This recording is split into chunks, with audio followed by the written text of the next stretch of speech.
उसी यीशु के अजीम और जलाली नाम में आप सब की सलामती हो। मैं खुदावंद का शुक्रगुजार हूँ इस मौके के लिए कि काफ़ी दिनों के बाद उसने मुमकिन किया कि मैं एक नई वीडियो के साथ आपके सामने हाजिर हो सकूँ। और आज की इस वीडियो में हम एक अहम इस्तिलाह पर या अहम अल्फाज पर गौर करेंगे और जानेंगे कि इसके पीछे क्या रूहानी मफ़हूम पिन्हा है। और अगर हम बाइबल मुक़द्दस का मुताला करते हैं, तो बाइबल मुक़द्दस में बहुत सारी जो है वो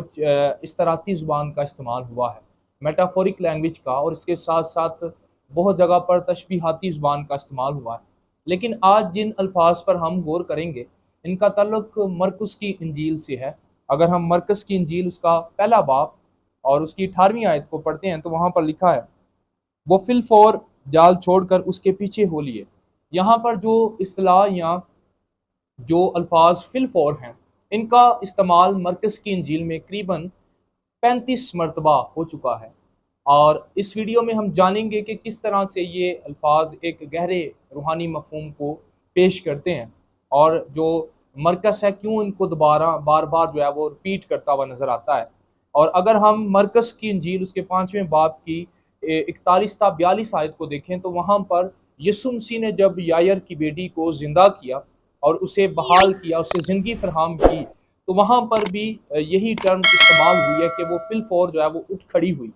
और इसके साथ जब पतरस और इंद्रियास को खुदावंद यीशु ने बुलाया, तो वो भी फिल फौर अपने जाल छोड़कर खुदावंद यीशु मसीह के पीछे हो लिए। अगर हम इन अल्फाज का असली ज़ुबान में मुताला करते हैं, ग्रीक ज़ुबान में, यूनानी ज़ुबान में, तो इन अल्फाज के लिए जो टर्म इस्तेमाल हुई है वो इत्यूस है, जिससे मुराद है कि बगैर किसी तखैर के, बगैर किसी हेजिटेशन के, हिचकिचाहट के। और जब मैं इसका मुताला कर रहा था तो एक ज़बरदस्त मतलब मुझे मिला, जिससे मुराद है कि रास्ते को सीधा करना, टू स्ट्रेट अवे, यानी कि रास्ते को सीधा करना। और जो मरकज़ है वो बगैर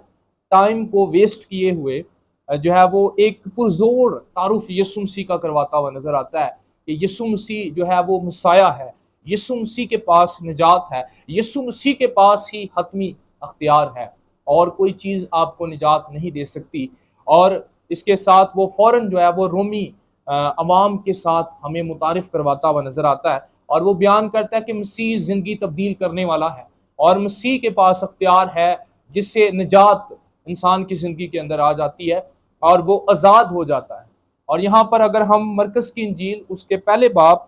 और उसकी 3री आयत पर गौर करते हैं, तो जो मरकज़ है वो बयान कर रहा है, पुराने अहदनामे के 2 अंबिया की बात कर रहा है। उनकी जो बात है उसको यहाँ पर कोट करता हुआ नज़र आ रहा है। उसके पहले बाब की 3री आयत में यहाँ पर लिखा है, बियाबान में पुकारने वाले की आवाज़ आती है कि खुदावंद की राह तैयार करो, उसके रास्ते सीधे बनाओ। और अगर हम इसका मुवाजना यसाया की किताब और उसके 40 बाब की 3री आयत से करते, तो वहाँ पर लिखा है, पुकारने वाले की आवाज़, बियाबान में खुदावंद की राह दुरुस्त करो, सहरा में हमारे खुदा के लिए शाहरा हमवार करो। यहाँ पर हमें नज़र आ रहा है कि जो राह तैयार करने की बात की जा रही है, और मरकज़ जो है वो यहाँ पर पुराने अहदनामे की 2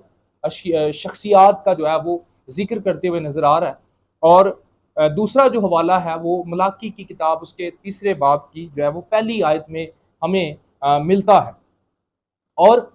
अगर हम इस टर्म की बात करें कि रास्ता सीधा करो, ये जो इस्तिलाह है, इसकी अगर हम इस पर गौर करते हैं, तो उसके लिए जो लफ्ज़ इस्तेमाल हुआ है रास्ता सीधा करने के लिए, वो यूथेस है, जिससे मुराद है कि फ्री फ्रॉम कर्व, बगैर किसी जो है वो रुकावट के रास्ते को दुरुस्त करना। और ये लफ्ज़ जो यूथेस है ये भी इत्यूस से ही निकला है, जिससे मुराद है कि बगैर किसी कर्व के रास्ते को दुरुस्त करना। और इसी अगर हम इस्तिलाह को जो है वो जो रास्ता सीधा करना है, इस इस्तिलाह का मुताला करते हैं, तो इसके साथ एक ज़बरदस्त जो है वो हिस्टोरिकल बैकग्राउंड जुड़ा हुआ है। पुराने वक्त में उस कल्चर के अंदर जब बादशाह अपनी दारुल सल्तनत में विज़िट किया करता था, दौरा किया करता था, तो ये इस्तिलाह का इस्तेमाल किया जाता था कि रास्ते को सीधा करो, क्योंकि बादशाह ने अपनी दारुल सल्तनत में जो है वो विज़िट करना है। तो जो मरकज़ है हम पर इस गहरे रूहानी बेद को जो है वो खोलता हुआ नजर आ रहा है। वो बयान करता है कि वो सेंस ऑफ अर्जेंसी को यहाँ पर बयान करता है। वो एक इम्पोर्टेंट इवेंट की तरफ हमारा ध्यान लगाना चाहता है कि उसके जो पढ़ने वाले हैं वो इस बात को समझ जाएं और वो जान जाएं कि यीशु मसीह के पास अख्तियार है, वो ही जिंदगी फराहम करने वाला मसाया है, निजात उसके पास है, और वो तैयार हो जाएं उसकी आमदे सानी के लिए, उसके आने के लिए अपने आप को तैयार करें। और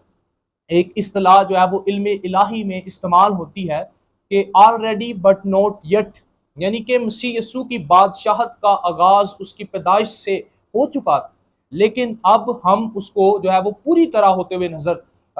तब आएगी वो, या पूरी तरह जो है वो हम उसे देखेंगे तब जब बादशाहों का बादशाह अपने पूरे जाहो जलाल के साथ लश्कर अपने जो है वो आसमानी लश्कर के साथ और फरिश्तगान के साथ आसमान से आएगा और हम उसको उसको वेलकम करेंगे। यहाँ पर मरकज़ हमें इम्पोर्टेंट इवेंट की तरफ जो है वो हमारा ध्यान लगाना चाहता है कि हम उस इवेंट के लिए अपने आप को तैयार करें, और ना सिर्फ वो जो है वो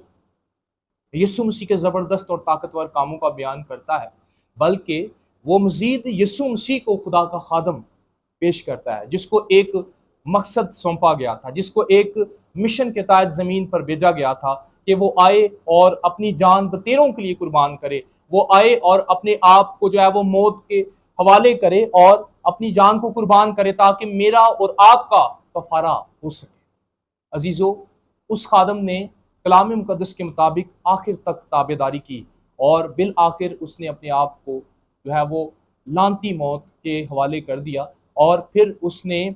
मौत को शिकस्त देकर तीसरे दिन जो है वो मुर्दों में से जिंदा हो गया और आसमान पर किबरिया की दाहिनी तरफ बैठा है और हमारी शिफायत कर रहा है। उसने वफादारी की और हमारी खातिर जो है वो खादम बना, हमारी खातिर जो है वो लानती मौत गवारा की और हमारी खातिर जो है वो पस्त हो गया और अपने आप को मौत के हवाले कर दिया। लेकिन उसकी कब्र आज भी खाली है, जो इस बात की तस्दीक है कि मेरा और आपका यीशु मसीह जल्द आसमान से हमें लेने के लिए आ रहा है। मरकज़ जो है वो ना सिर्फ इन अल्फाज के ज़रिया से हमें चैलेंज दे रहा है, बल्कि वो मसीह के कामों के ज़रिए से भी उनको भी बयान करते हुए इस बात का चैलेंज देता है कि क्या मैं और आप यीशु मसीह की बादशाहत के लिए तैयार हैं? क्या मेरा और आपका घराना उस अजीम खुदा की बादशाहत के लिए, उस अब्दी और अज़ली बादशाह की आमद-ए-सानी के लिए तैयार हैं या नहीं हैं? आज मेरे लिए और आपके लिए चैलेंज ये है